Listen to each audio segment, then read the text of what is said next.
कुसंग एक महान घातक रोग है। इसका परिणाम दूसरों पर तो पड़ता ही पड़ता है, लेकिन इसका दुष्परिणाम स्वयं को भी अनेक जन्मों तक भुगतना पड़ता है। इसका एक जीवंत उदाहरण हमारे पास में महाभारत में है। महाभारत में कुसंग की मूर्ति कौन है? धृतराष्ट्र अज्ञान का प्रतीक है। दुर्योधन धूर्तता है, उसमें धूर्तता कूट कूट के भरी पड़ी है, और जो भी इनके प्रभाव में आएगा उसे कुसंग हम बोलेंगे। ये कुसंग को बढ़ावा देते हैं ना। इनके प्रभाव में आकर के अश्वत्थामा ने क्या किया,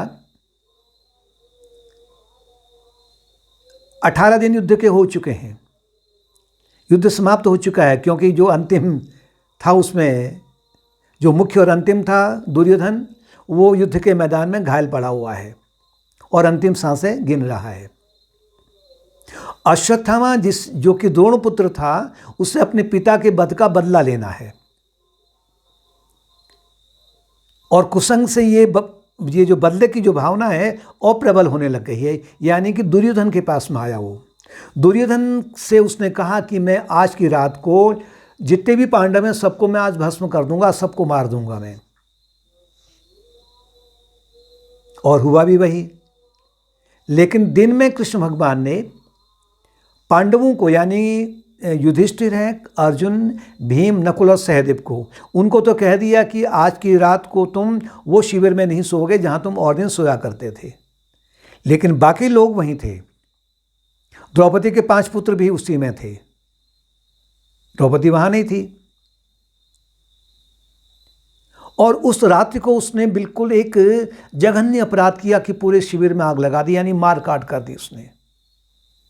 जो भग भी रहा था उसे पकड़ करके भी उसे भस्म कर दिया। प्रातःकाल जब द्रौपदी को मालूम हुआ कि मेरे 5 पुत्रों की हत्या हो चुकी है, तो उसे बड़ा दुख हुआ।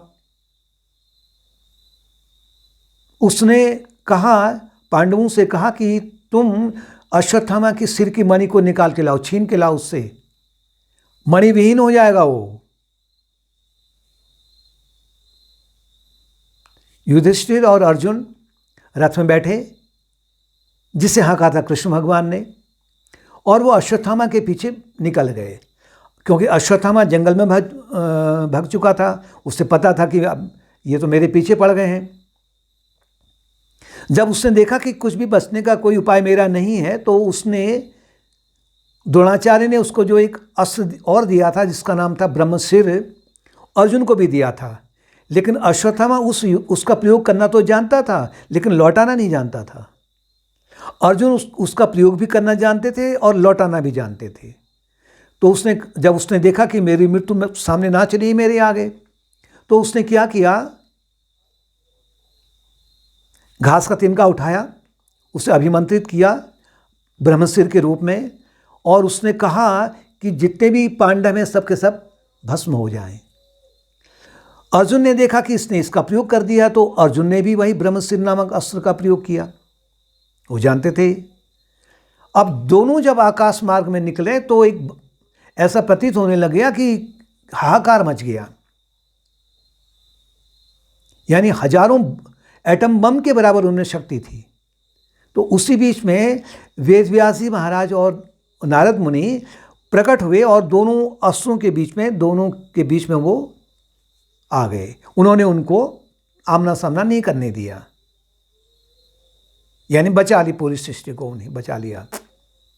उन्होंने अर्जुन को भी डांटा, अश्वत्थामा को भी डांटा। दोनों से कहा कि इसे वापस करो। अश्वत्थामा तो जानता ही नहीं था वापस कैसे करना है। अर्जुन ने उससे विनम्रता से वापस कर लिया। अब निर्णय ये लिया गया कि अश्वत्थामा इस अस्त्र का प्रयोग अब उत्तरा, जो कि अभिमन्यु की विधवा पत्नी थी, उसके गर्भ में जो बालक पल रहा था अभिमन्यु का, कहा कि तुम इस पर इसका प्रयोग करो। अब अश्वत्थामा प्रसन्न हो गया। उसने कहा कि चलो, अंत में पांडवों का वंश तो समाप्ति हो रहा है ना। लेकिन इसी बीच में कृष्ण भगवान ने उनको आश्वासन दिया पांडवों को कि नहीं, ऐसा नहीं होगा। मैं इस बालक को जो इसको मार रहा है, ये अश्वत्थामा, मैं इस बालक को जीवित कर दूंगा। और बाद में परीक्षित नाम के राजा जो थे, वो जीवित कर दिया था उनको भगवान ने। जब भगवान कृष्ण ने देखा कि अश्वत्थामा ने इतना जघन्य अपराध किया है तो उन्होंने उसको श्राप दे दिया।